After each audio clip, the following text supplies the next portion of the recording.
ఆధునిక వ్యవసాయంలో వస్తున్న వినూత్న మార్పులు సాగు రూపురేఖలను మార్చుతున్నాయి. హై డెన్సిటీ విధానం ఇప్పటివరకు పండ్ల తోటల్లోనే ఉండేది. కానీ గత ఖరీఫ్ నుండి పత్తిలో కూడా ఈ విధానాన్ని తీసుకొచ్చారు శాస్త్రవేత్తలు. ప్రస్తుతం రైతులు పత్తి పంటను విత్తుతున్నారు. అయితే అధిక సాంద్రత పద్ధతిలో పత్తి సాగు చేసే రైతులు కొద్దిపాటి మెళకువలు పాటిస్తే అధిక దిగుబడి పొందవచ్చని రైతులకు తెలియజేస్తున్నారు కరీంనగర్ ఏరువాక కేంద్రం శాస్త్రవేత్త డాక్టర్ మదన్ మోహన్ రెడ్డి.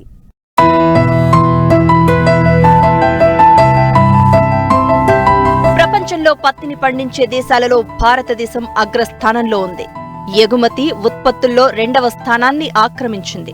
దేశంలో మహారాష్ట్ర, గుజరాత్ తర్వాత తెలంగాణ రాష్ట్రం పత్తి సాగు విస్తీర్ణం ఉత్పత్తిలో 3వ స్థానంలో ఉంది. దాదాపు 70% విస్తీర్ణంలో పత్తి సాగవుతుంది. సాంప్రదాయ పద్ధతిలో పత్తి సాగు పూర్వం నుంచి కొనసాగుతోంది. మొక్కల మధ్య దూరం ఎటు చూసినా 3 ఫీట్ల పద్ధతిలో ఎకరాకి 7,000 మొక్కలు అంటే 2 ప్యాకెట్ల విత్తనాలు నాటుతున్నారు. మొక్కకు మధ్య ఎడం ఉంటుంది. తేలికపాటి భూములు, ఎర్ర నేలలు, చెలక నేలల్లో పత్తి 6 నుంచి 7 క్వింటాళ్ల దిగుబడి వస్తూ ఉండగా రేగండి నేలల్లో 10 నుండి 12 క్వింటాళ్ల దిగుబడి వస్తుంది. అయితే జనవరి, ఫిబ్రవరి వరకు ఈ పంట కొనసాగడంతో గులాబీ రంగు పురుగు ఉధృతంగా ఆశించి పంటను దెబ్బతీస్తుంది. దీంతో భారీగా రైతులు నష్టపోవాల్సిన పరిస్థితి. ఈ నేపథ్యంలోనే శాస్త్రవేత్తలు తక్కువ విస్తీర్ణంలో ఎక్కువ మొక్కలు నాటి తక్కువ సమయంలో పంట చేతికి వచ్చే అధిక సాంద్రత పద్ధతిలో పత్తి సాగును ప్రోత్సహిస్తున్నారు. 2 ఏళ్లుగా ఈ విధానంలో సాగుతుంది.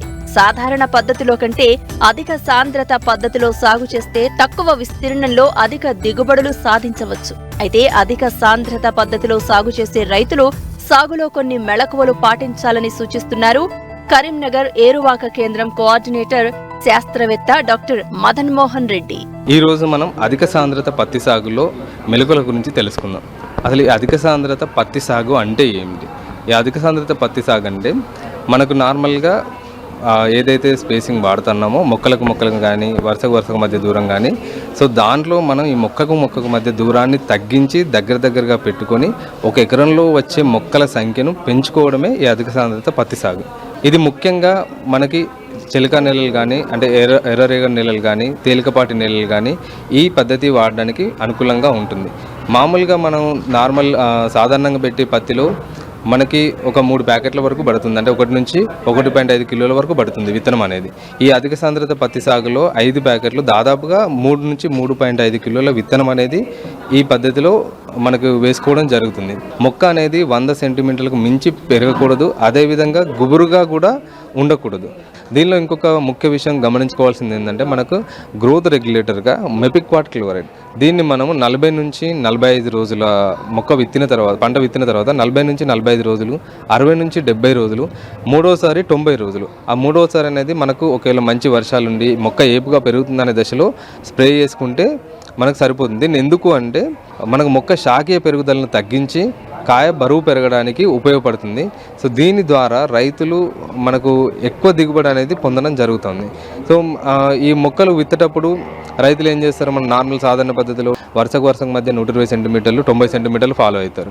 అదేవిధంగా మొక్కకు మధ్య 60 సెంటీమీటర్లు 30 సెంటీమీటర్ల వరకు ఫాలో అవుతారు. ఈ పద్ధతిలో మనం ఏం చేస్తున్నాం, సాలుకు మధ్యలో 90 సెంటీమీటర్లు, మొక్కకు మధ్యలో 15 సెంటీమీటర్లు 10 సెంటీమీటర్లు కూడా మనం దీనిలో ఈ పద్ధతిలో ఫాలో చేయాల్సి ఉంటుంది. దీనివల్ల మనకు మొక్కల సంఖ్య పెరగడం అనేది అంటే ఎకరాకి మొక్కల సాంద్రత అనేది పెరగడం ఒకటి ఇంపార్టెంట్. దాదాపుగా చూసుకున్నట్టయితే ఒక 100 సెంటీమీటర్ల మొక్క పెరిగి ఒక చెట్టుకు 15 నుంచి 20 కాయలుండి ఒక కాయ బరువు 4 నుంచి 5 గ్రాములు వచ్చినట్టయితే ఈ పద్ధతిలో దాదాపుగా ఒక రైతుకు 12 నుంచి 14 క్వింటాల దిగుబడి అనేది రావడం జరుగుతుంది పత్తిలో. సో కావున రైతులు ఈ పద్ధతిని విరివిగా ఉపయోగించుకోవాలి. ఇంకా ముఖ్యంగా ఏంటంటే దీనిలో న్యూమాటిక్ ప్లాంటర్ అంటే ప్రెసిషన్ న్యూమాటిక్ ప్లాంటర్ అనేది మనకు పత్తి విత్తనాలు వేసుకోవడానికి ఈ పద్ధతిలో వేసుకోవడానికి మనం తీసుకురావడం జరిగింది. ముఖ్యంగా మన వ్యవసాయ పరిశోధన స్థానం కరీంనగర్లో కూడా ఈ న్యూమాటిక్ ప్లాంటర్ అవైలబుల్లో ఉంది. ఇంకా ముందు కూడా మనకి ఈ హార్వెస్టర్స్ కూడా అందుబాటులోకి వస్తాయి. సో ఈ పద్ధతిలో మనము 1 నుంచి 2 సార్లు మాత్రం పత్తిని ఏరడం జరుగుతుంది. మిగతా పద్ధతిలో చూసుకున్నట్టయితే 3 సార్లు 4 సార్లు కూడా పత్తిని ఏరుతారు. అంటే 180 రోజులు 190 రోజుల్లో పంటకాలం పొడుగుతుంది. దీంట్లో మనం 150 నుంచి 160 రోజులలోనే పత్తి అనేది ఏరడం జరుగుతుంది. 2 దఫాలకి మనకు అధిక దిగుబడి అనేది రావడం జరుగుతుంది. ముందుగా పత్తిలో ఈ పంటను కూడా ముందే తీసేస్తాం. అంటే దీన్ని తీసేయడం వల్ల మనకు 2 రకాలుగా లాభం అనేది ఉంటుంది. పత్తి పంటను ముందుగా తీసేస్తా ఉన్నాం, ఒక 1 మంత్ మనకు ల్యాండ్ ప్రిపరేషన్ చేసుకుంటే జనవరి 15 అంటే సంక్రాంతి నుంచి నువ్వు పంటకి ఆ పత్తి తర్వాత నువ్వు పంట వేసుకున్నట్టయితే మంచి దిగుబడి పొందే అవకాశం ఉంటుంది, రైతుకు అధిక ఆదాయం వస్తుంది, భూమి కూడా మనకు ఖాళీగా ఉండదు. అలా కాకుండా మనం ముందే తీసేస్తున్నాం కాబట్టి గులాబీ రంగు పురుగు ఉధృతిని కూడా మనం చాలా వరకు తగ్గించిన వాళ్ళం అవుతాం. కావున రైతు సోదరులందరూ ఈ పద్ధతిని పత్తి పంట వేసే వాళ్ళు ఈ పద్ధతిలో చేసుకున్నట్టయితే, ముఖ్యంగా ఎర్ర నేలల్లో వేసే రైతులు ఈ పద్ధతి ద్వారా వెళ్తే మంచి దిగుబడులు పొందే అవకాశం ఉంటుంది.